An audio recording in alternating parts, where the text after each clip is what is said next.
Assalamualaikum warahmatullahi wabarakatuh. Alhamdulillahirrabbilalamin. Bagaimana kabar kalian semua? Insya Allah dalam keadaan yang terbaik-baiknya. Amin amin ya rabbal alamin. Video kali ini merupakan salah satu tugas kelompok mata kuliah geometri transformasi. Nah, di mana dengan dosen pengampu yaitu yang kami hormati Bu Mega Nur Prabawati SPD MPD. Nah, video kali ini akan membahas tentang rotasi dan komposisi rotasi. Sebelumnya, izin memperkenalkan anggota kelompok. Yang pertama ada Sipah Hikmatul Masya dengan NPM 172151048. Selanjutnya ada Anissa Uzakiyah dengan NPM 192151051. Dan yang selanjutnya saya sendiri yaitu Jose Abdallah dengan NPM 192151052. Dan yang terakhir ada Arlin Nurizka Devyasri dengan NPM 192151063. Ini akan membahas yaitu tentang komposisi rotasi. Nah, dalam komposisi rotasi ini terdapat 3 submateri. Nah, untuk submateri yang pertama yaitu komposisi rotasi di satu titik.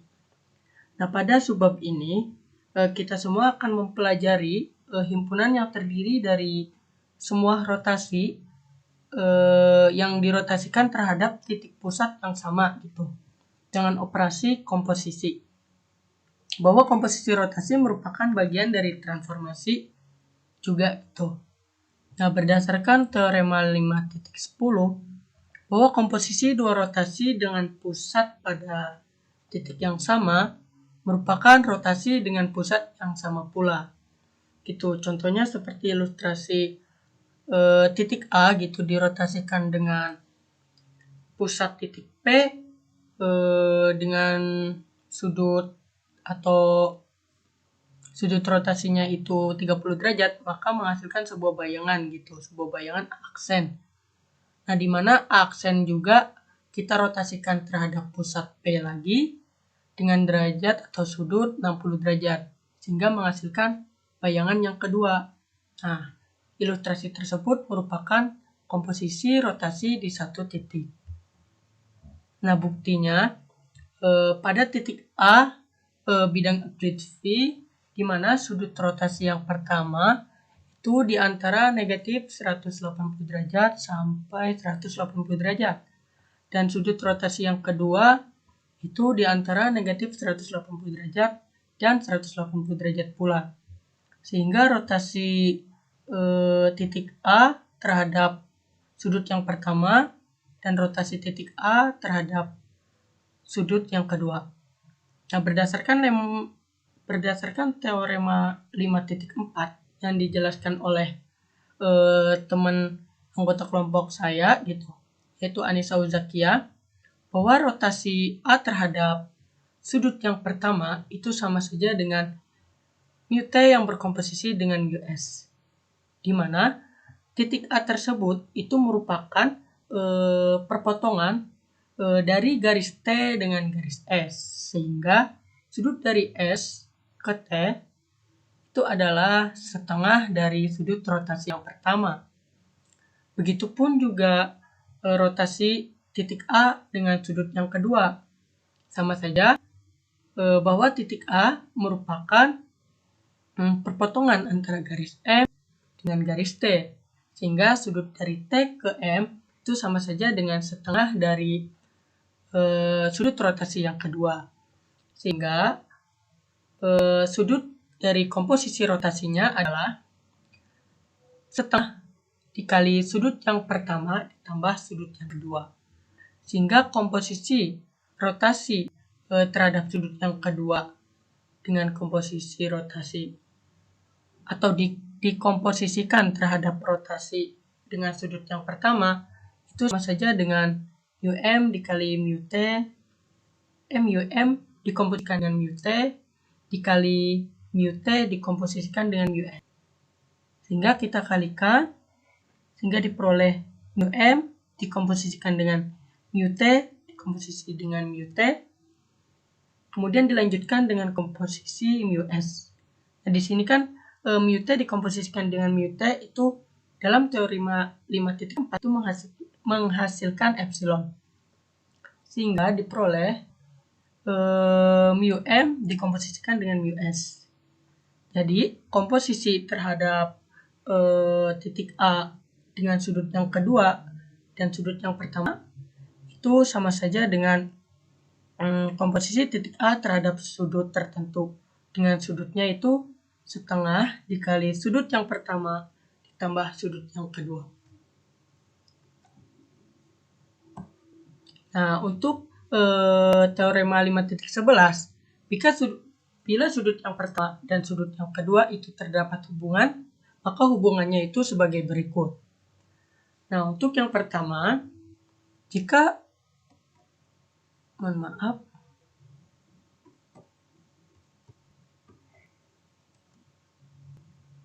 jika sudut yang pertama itu di antara 0 sampai 180 derajat, maka sudut dari total rotasinya itu sudut rotasi yang pertama ditambah sudut rotasi yang kedua. Nah, untuk yang kedua, jika sudut rotasi yang pertama ditambah dengan sudut rotasi yang kedua itu bernilai 120 derajat, maka rotasi tersebut itu berputar setengah putaran. Nah, untuk yang ketiga, jika sudut rotasi yang pertama dijumlahkan sudut rotasi yang kedua lebih besar dari 180 derajat, maka sudut komposisi rotasinya itu sama dengan sudut rotasi yang pertama ditambah sudut rotasi yang kedua dikurangi 360 derajat. Dan hubungan yang keempat, jika sudut rotasi yang pertama ditambah sudut rotasi yang kedua kurang dari negatif 180 derajat, maka sudut rotasi atau sudut komposisi rotasinya sama dengan sudut rotasi yang pertama ditambah sudut rotasi yang kedua ditambah 360 derajat. Dan yang terakhir, jika sudut rotasi yang pertama ditambah sudut rotasi yang kedua sama dengan 0, maka rotasi tersebut adalah suatu rotasi identitas.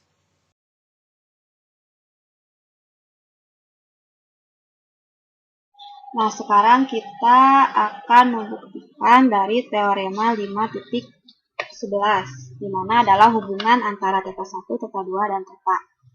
Nah, di sini bukti bahwa mutlak θ1 tambah θ2 lebih besar dari 0 derajat, lebih kecil dari 180 derajat, berarti θ1 tambah θ2 lebih besar dari negatif 180 derajat dan lebih kecil dari 180 derajat. Karena θ sama dengan θ1 tambah θ2, maka negatif 180 derajat lebih kecil dari θ dan θ lebih kecil dari 180 derajat. Nah, ini itu merupakan memenuhi definisi dari 5.5 gitu ya. Nah, untuk yang kedua, di mana ada mutlak θ1 tambah θ2 sama dengan 180 derajat. Nah, ketika θ1 ditambah θ2 itu merupakan 180 derajat atau hasilnya 180 derajat ataupun negatif 180 derajat, maka adalah setengah putaran, karena kita tahu bahwa satu putaran itu 360 derajat, dan ketika θ1 tambah θ2 menghasilkan 180 derajat ataupun negatif 180 derajat mau ke arah jarum jam ataupun berlawanan arah jarum jam, ketika dijumlahkan hasilnya negatif 180 derajat atau 180 derajat, maka akan menghasilkan setengah putaran. Maka di sini θ1 tambah θ2 sama dengan 180 derajat ataupun θ1 tambah θ2 sama dengan negatif 180 derajat akan menghasilkan suatu setengah putaran gitu ya. Nah, sekarang kita yang ketiga. Jika θ1 ditambah θ2 lebih besar dari 180. Nah, kita mengetahui bahwa θ1 tambah θ2 itu lebih kecil dari 360. Artinya, di sini θ1 tambah θ2 itu 180 lebih besar, di mana θ1 dan tambah θ2 itu lebih besar dari 180 derajat dan lebih kecil dari 360 derajat. Nah, maka ketiga ruas, misalnya ketiga ruas kita kurangi dengan 360, maka menghasilkan negatif 180 derajat, bisa ditambah Q2 negatif 360 derajat, dan 0 derajat. Nah, kita ketahui bahwa negatif 360 negatif 180 derajat, Q1 tambah Q2 negatif 360 lebih besar dari 0 itu sama dengan ini nih. Nah, maka di sini negatif 180 lebih kecil dari θ1 tambah θ2 dikurangi 360 lebih kecil dari 180 karena 0 itu sama dengan 180 ya. Nah, setelah itu kita mengetahui bahwa Q1 tambah Q2 dikurangi 360 itu sama dengan θ. Ya, sama dengan θ pada poin ketiga. Maka didapatlah θ sama lebih besar dari negatif 180 dan lebih kecil dari 180. Nah, maka dari ini dapat kita garis bawahi bahwa ketika θ1 tambah θ2 kurang dari 180, maka Q-nya itu sama dengan θ1 ditambah θ2 sama θ-nya itu θ1 tambah θ2. Maka ininya langsung dijumlahkan, mau positif ataupun mau negatif, jadi langsung dijumlahkan. Nah, namun ketika θ1 tambah θ2 sama dengan 180, maka hasilnya akan setengah putaran. Lalu ketika θ1 tambah θ2 lebih besar dari 180, maka cara penghitungannya langsung aja θ sama dengan θ1 ditambah θ2 dikurangi 680 ya. Lalu jika θ1 ditambah θ2 lebih kecil dari negatif 180, maka θ-nya θ1 ditambah θ2 tambah 360. Namun jika θ1 ditambah θ2 sama dengan 0 derajat, maka itu adalah suatu identitas karena menghasilkan 0 derajat ya. Jadi yang harus kita garis bawah itu ketika Q tambah 1 kurang dari 180, maka Q-nya adalah Q1 tambah θ1 tambah θ2. Ketika sama dengan 180, maka itu setengah putaran. Ketika lebih besar, maka tinggal dikurangi 360. Ketika lebih kecil, tinggal ditambah 360. Dan ketika menghasilkan 0 derajat, maka adalah suatu identitas. Nah, untuk sekarang, teorema 5.12. Himpunan yang terdiri dari semua rotasi dengan pusat yang sama membentuk sistem matematika grup terhadap operasi komposisi. Nah, bahwa dalam grup itu mempunyai syarat. Yang pertama itu syaratnya itu harus tertutup, yang kedua harus asosiatif, yang ketiga adalah identitas, yang keempat adalah inverse. Nah, pada komposisi ini, pada modul pertama, pada pembahasan yang dulu, kita itu sudah mengetahui bahwa komposisi ini bersifat tertutup dan bersifat asosiatif. Nah, lalu komposisi ini juga harus bersifat identitas dan harus mempunyai inverse, di mana inverse-nya itu nah ini merupakan inverse dari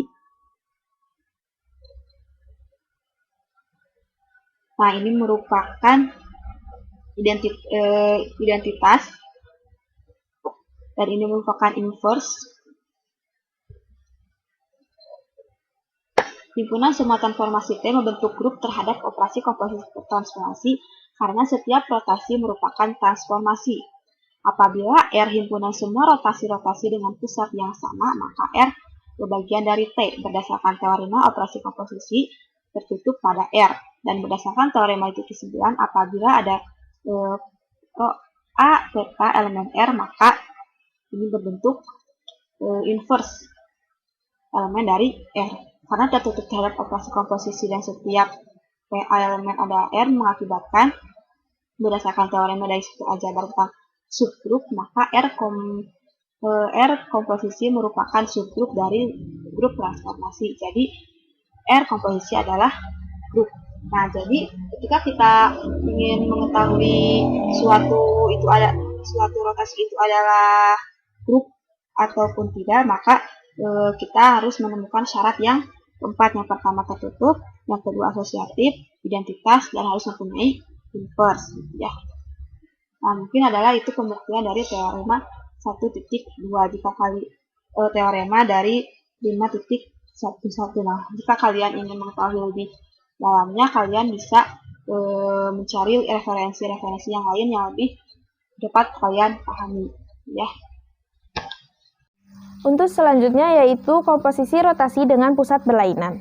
Teorema ini menjelaskan hasil komposisi dua rotasi dengan pusat berlainan. Kita perhatikan teorema 5.13 bahwa komposisi dua rotasi dengan pusat pada titik berbeda adalah sebuah rotasi atau sebuah translasi. Untuk buktinya, ambil dua rotasi sembarang rho A, pi1 dan rho B, pi2, di mana A tidak sama dengan B. Tarik garis S yang merupakan sinar garis AB. Lalu ambil garis LST sehingga S irisan T merupakan himpunan yang beranggotakan A dan L irisan S merupakan himpunan yang beranggotakan B. Dan sudut dari T ke S adalah setengah pi1 dan sudut dari S ke L adalah setengah pi2. Maka rho A, pi1 sama dengan mu S bundaran mu T. Dan rho B, pi2 sama dengan mu L bundaran mu S. Rho B, pi2 bundaran rho A, pi1 sama dengan mu L bundaran mu S. Bundaran mu S bundaran mu T sama dengan mu L bundaran mu S bundaran mu S bundaran mu T. Mu L bundaran mu T. Lalu supaya lebih jelas boleh teman-teman perhatikan gambar yang ada pada PowerPoint-nya. Untuk selanjutnya yaitu komposisi rotasi dengan translasi. Kita perhatikan teorema 5.14 bahwa komposisi sebuah rotasi dan sebuah translasi adalah sebuah rotasi yang sudut rotasinya sama dengan sudut rotasi yang diketahui. Bukti, ambil sebarang rotasi rho A, pi dan translasi gamma BC. Komposisi kedua isometri ini adalah rho A, pi bundaran gamma BC dan gamma BC bundaran rho A, pi. Gamma BC misalkan dua panjang garis DA sama dengan panjang garis BC, misalkan garis T melalui D tegak lurus sinar garis BC dan garis S melalui A sejajar T, maka gamma BC sama dengan mu S bundaran mu T. Misalkan garis R melalui A sehingga sudut dari S ke R adalah setengah pi, maka rho A, pi sama dengan mu R bundaran mu S. Akibatnya didapat rho A, pi bundaran gamma BC sama dengan mu R bundaran mu S bundaran mu S bundaran mu T.